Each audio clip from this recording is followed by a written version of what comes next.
a little bit. We've got Spin Mafia here, another Hump Day rider ladies team. A lot of them in this C-League, which is unreal to see. They're down to 4, but they all seem to be quite bunched up looking after each other at this point. And they're on solid watts, sitting around the 250 to 300 watt mark the whole time. Certainly an admirable pace to hold. Now we've got the fellas right side, Anna, 4.3k in. We're in for a bit of a battle tonight. We've got Phoenix out, of course, and of course dPAC Beast Mode, who we inevitably end up talking about quite a lot. They will go off last and second last because they do start in reverse order of how they are standing overall. Yeah, so that is going to be one battle to watch. I did actually want to note there is a little thing I found out in Zwift. So I don't know if this is common knowledge. Tell me if you're watching if it is common knowledge. But if you look at that bike, that Tron that the lead rider is on, there are certain Trons you can pick. When you slide the little line on what colour you want, you'll see that the front angle, her wheel is pink, on the side is blue. You can actually get a two-tone Tron by just adjusting that little slider to hit exactly in between two colours. So I don't know if anyone else knew that. I don't know if it's common knowledge. I found it out, and you can pick some really wicked-looking bike colours just by moving that little slider into a perfect little point between two colours. Well, given how few actually choose bikes with that mixed colour, I would suggest that that's a bit of an unknown. So we'll see if anybody adjusts it from next week. The spin, Hamilton, I'm just pushing slightly off the front there. She's quite a wonderful social media user and engager. It's great to have her in the community league, and she kind of really embodies what it's all about, to be part of the league and part of the fun here in the WTRL Zwift community racing leagues. Now, if we look at let's just take a look at the split times, because they've gone through that 16 kilometre time check, 14. Yeah, we ate the cake. They've really had a very good day out on the course. So nearly 2 minutes into Mafia. Rave see another nearly minute back, and then another minute and a half back to the Queen Bees. So they've had a pretty good day. Herd of Bilbies usually, I would say, might pick up a little bit by the end, because they've had some good teams time trial rides, but we are still waiting for them to come into that 16 kilometre time check. 20 kilometres, of course, is the finish. Yeah, that's quite the lead by We Ate the Cake. But when we watched them, when we had the sort of the visuals on that team, they looked phenomenal, both on the climb, on the downhill, and then rolling through turns again. So I'm not surprised to see they've gained another sort of 45 seconds on that second team. We can just see them coming in now. They're sort of rolling around to the finish. Like I said, really hard to keep in that formation when the road's going, up at 4%, down at 3%. Really, really tricky team time trial course.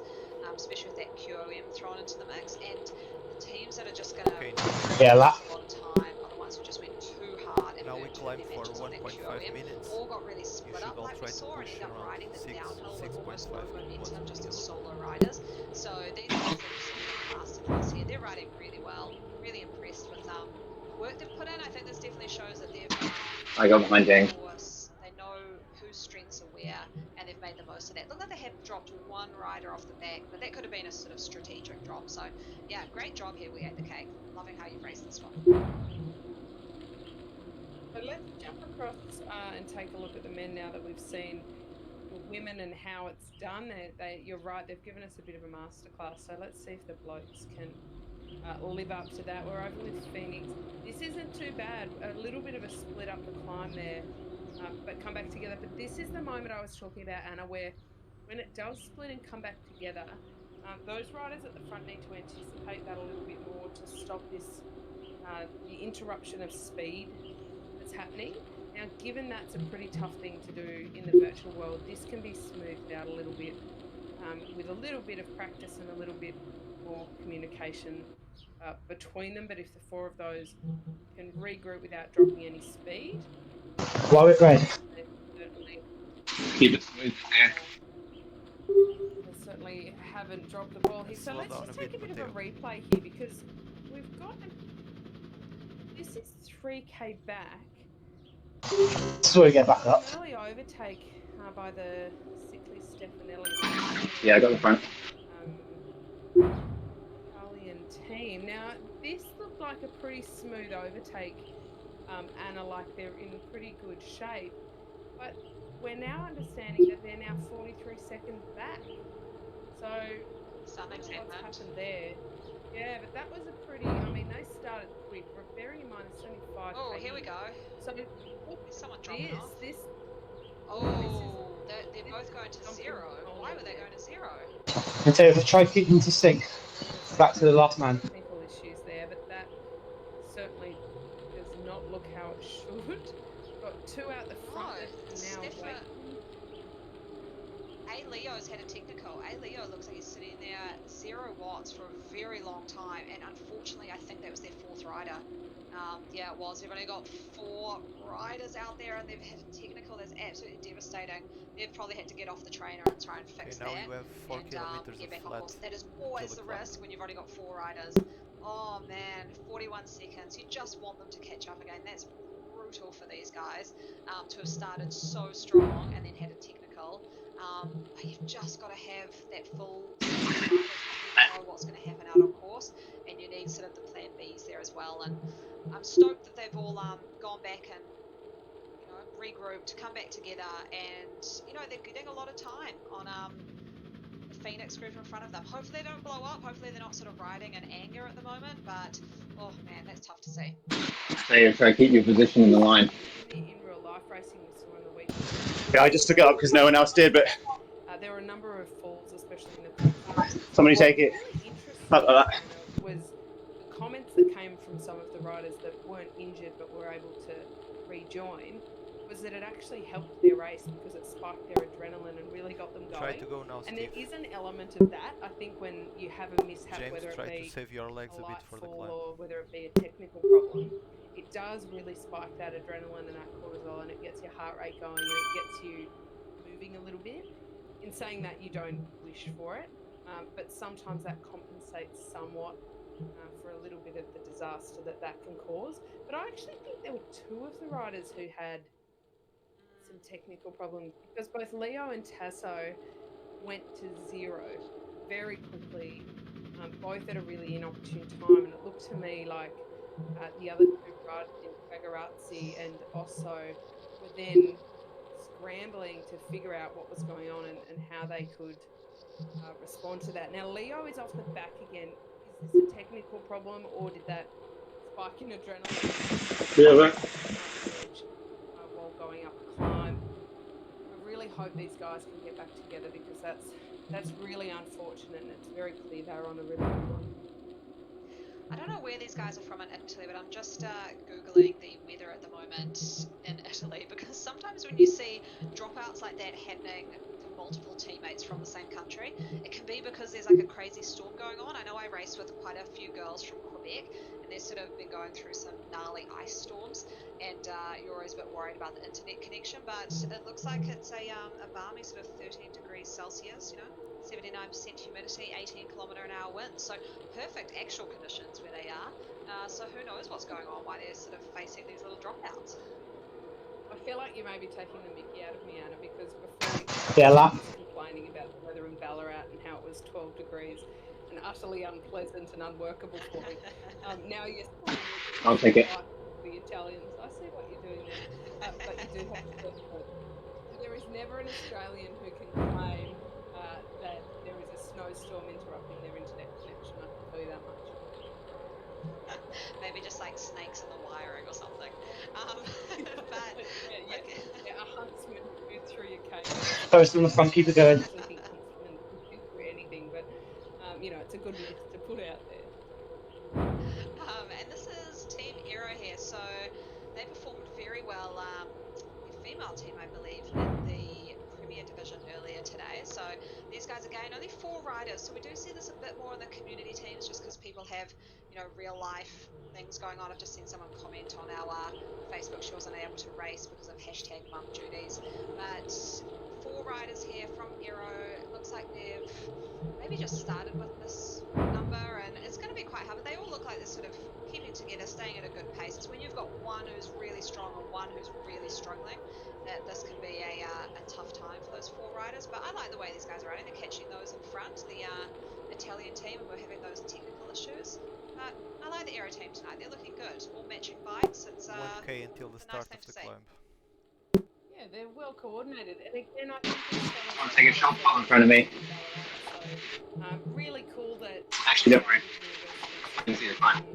behind esports, and it's not only some of their students and Okay, athlete students, but also some of the staff. So I keep think together that's now in really the cool. beginning of the climb. And as for Oh, the it's 80. hashtag It's money, 86. that's a far bigger technical than any snowstorm ever could be.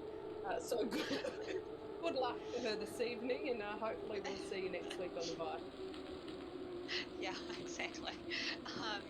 And WTR Pioneers, these guys are pretty good in this league. I think they'll be keeping a nice sort of tight formation. They probably race in the WTRL team time trials that happen on Thursdays and Fridays, I believe, every week. So I think these guys will be a nice tight unit. Looks like they're gaining a little bit of time on TBR behind them. So good to see them out here in that sort of black and yellow kit. And we have seen a first time check from the Phoenix Cycling Collective, 9:30 at the 6K mark. So that's our benchmark now. We'll see where all the other teams line up against that. Well, that's interesting because our Team Aero women in the A's, they went through that 6K 9:40. So that is certainly the fastest we've seen on course tonight so far. I have a feeling that Beast Mode might fly through there and shave a little bit of time off that. But it's been a good start for the Phoenix Cycling Collective. You were talking about how some of them formed good formations. Let's just take a quick look at these league standings. dPAC and Beast Mode, look at them, 78. They are tied up the top there. And as we go down, this is the reverse starting order. So the Pioneers have been out on course first, followed by Stefanelli and so on and so forth. They're in reverse order. So bearing in mind, WTRL Pioneers are actually the first that are out there on course. But I think they have actually been passed now by Sickly Stefanelli. So the Italians, it's been a bit of an on and off day for them, but they're doing well. So the WTRL Pioneers, Anna, you were saying that they do quite a lot in the weekly time trial leagues. Okay, final push now. It's interesting, I think, to consider that sometimes you get so used to what your teammates' strengths are, that if one rider's having a bit of a bad day, it can really throw off the whole kind of rhythm and juju of the whole team, because you just come to expect something very specific from the other athletes. And so you do need to be a little bit agile. No matter how many of these you do, you've still got to be able to think on your feet. Exactly. Before I go into an answer there, can you just give me a definition of juju? I knew you were going to ask that. Look, I think it's vibe, Anna. It's just the general feeling. Keep together, it's the general guys. rhythm. Watch out, I mean, now for any there's the Aussies who will ZWC see in front. Castle, they would understand what I say when I say it's the vibe. I love it, and I've actually just seen a note coming in here from Margarita. So I saw her pop this up that they just faffed the start a little bit, Come on, Ed. got too excited, and it's not TTT season if someone doesn't jump the gun. So I mean, you bring that into it as well. Everyone just gets so nervous for these. As a DS, you get nervous. As a rider, you get nervous. You've got all that technical stuff to sort of start with, get your trainer paired, sit there in the pairing screen, come back, and be able to go. And so nice to see that they just maybe got a little bit too excited, and that's why they sort of blew apart their team a little bit. But back to the Juju comment. Yes, so I think knowing your riders really well, but I think what I reckon is really important, this is where a really good DS comes in, I think, is knowing your plan A, B, C, and D. So, Okay, guys, you're doing good. okay, someone has a technical at the start. Okay, Keep what do we do pedaling now? now. What's the order? Who's going to take the leads at these parts? Say the climber that you're pegged to be pacing the climb is having a real shocker. Okay, well, who's your 2IC? Who can then push up? So I think just having a whole bunch of sort of different plans. You can and use the I'd say in this super course duck it's really important to just look after your team. So if you're feeling awesome, don't do that hero maneuver of going off the front and exploding the legs behind you. It's all about looking after each other. Yeah, and I think that we can put faffing in the same dictionary as Juju there, so we'll keep adding to that little Zwift urban dictionary. The World Elite Zwifters, they're doing a pretty good job. They're not very coordinated outfit-wise, Anna. How many times do we have to ask them to wear the same jersey, fellas? But they do have And some their jersey impressive is setup here. their actual blue jersey is beautiful, but they've just got a sort of a random, I think that's the 100-kilometer kit that someone's wearing, so obviously they're just wanting to let everyone know that they've put in some miles, you know, which I'll appreciate. That shows that you're a pretty good Swifter if you're running 100k on there. Not 100 miles though, so keep riding, get that black kit, the 100-mile kit. But Got second formation, who's in the front? You are a harsh mistress, Anna Russell. 100k is kind of impressive, not Swift. But go do that 160. Come on. This team though, you've got 3 of the Tron bikes, and then someone's sort of on a not a great setup at the back, so maybe a bit more of a low level Swift. Hi, James. They've got the good wheels. That does look like, I don't even think that's the 808s though. I think that might just be the Fill up. 804s. And that S-Works is not the most aero choice you could have gone for. I think probably the Canyon Aero Road 2021 would have been a lot better, but there we go. That's probably why they're sitting at the back a little bit. As we look at TBRs, we saw them a lot in the women's field. Hold on. But You want to move on from that critique there, Anna, but you are in fine, harsh form this evening. Watch out, riders. And if any teams aren't out on the course yet, you've got a very short amount of time to fix whatever you need to before Anna gets a hold of you. Well, there we go. And I don't know, we just actually popped on that TBR rider there for a second because I changed topic pretty quickly, but they were, looks like they've fallen off their team. So unfortunately, yeah, they've got a nice little group of 4 still going. So you do have to finish with 4. So this is good for them. But I think what we'll see, and I'm really excited to see that Beast Mode dPAC sort of mano-a-mano competition, is if one of those teams can cross over the KOM with the full suite of 6 riders, they're going to absolutely crush it. So let's see what happens, because kind of even on looking at that going up the KOM, I wouldn't be able to say which team would have the strongest set of 6, because you can only go as fast as your slowest rider, so we don't really know enough about those Okay, we are gaining on 6 beast rider mode. positions. So who's Come your on, money on, guys. Kate? Who do you think? Beast Mode, dPAC? Quite like Beast Mode for this evening, and I'll tell you why, because they've got quite a good mix of riders between triathletes, continental road cyclists, like under 23s and rowers, and all of them are quite strong when it comes to, and they've got some pretty powerful sprinters, but they're also, here they are now, they're all very good athletes at pacing and going for longer efforts. If you look at their power numbers, they've all got pretty good, especially 5-minute. And when it comes to teams' time trials, you don't necessarily need that because you do get the recovery. But I reckon that these guys, they're with 5, so interesting to think.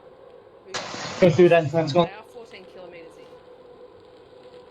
They are crushing it, because I'm thinking they're at the top of the table. They would have started second to last or last, and they've got teams just up the road. They've passed Cryogen and Evo, so these guys are Ben Pope. blitzing it. You can just kind of see with that pace, 50k an hour now that they're riding. Yeah. Ben up on the deck, guys. Go on, Pope. Yeah, coming through. Getting beaten last week, and they've really come out here to play, because this just looks strong. It's not really kind of part of the German temperament to enjoy being beaten and not have it motivate you a little bit more. Exactly, and I think just looking at this rider off the front, Ranker, I haven't actually seen Ranker's name come up much in the scratch racing, so maybe that's a call Try to for keep this the kind of momentum now style on the of descent racing. for the small riser But they're afterwards. pulling it nicely behind him, and he was just really throwing down the watts there. Looks like about Emmerich Zils here coming through to take the lead. So these guys have got stronger riders in their team than I thought they did. I think we've always seen that kind of TM, Hats, Emmerich, but these other ones, Zilsa, Ranker, they've got some serious power numbers. It's good to Come on, see. Ed. But it's interesting if you go into Zwift Power and take a look at their dimensions. I mean, you look at the avatar and it's quite hard to tell, but they are pretty big lads. They're all, a lot of them over 180 centimetres, a couple of them over 190 centimetres. Yeah.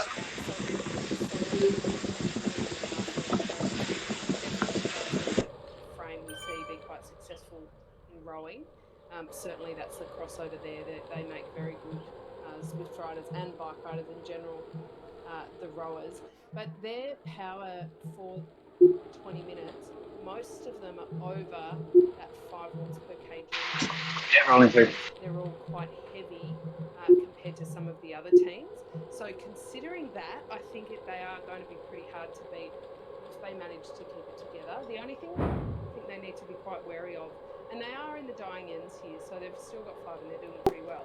4K to go, guys. In general, All in a in now. team's time trial, there's nobody accelerating too much or surging through too much, because sometimes that can just be the little thing that cracks somebody. But if they can all maintain a fairly average speed, and look at these heart rates, 188. I mean, he's pushing himself pretty hard here. They're moving fast. They're moving turns, swapping turns pretty quickly as well. So nobody's doing too much on the front, and they're going uphill at over 40 kilometres an hour. It was up to 4% when they were going 40 an hour. So absolutely moving. So let's take a look at dPAC-ELITE. I want to see what's happening here. Oh, Look at wow. Oh, his man. This is what I said. Whoever of those two teams came over the top with 6 riders was going to crush it. And look how many dPAC's got. 6 riders. You got almost all Trons there.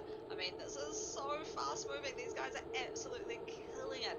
Riding 40k an hour there, up a 4% gradient. I mean, wow. I think, I don't know if I hold much hope for beast mode looking at this team now. 6 riders over that KOM. That's, it's almost unheard of on this course.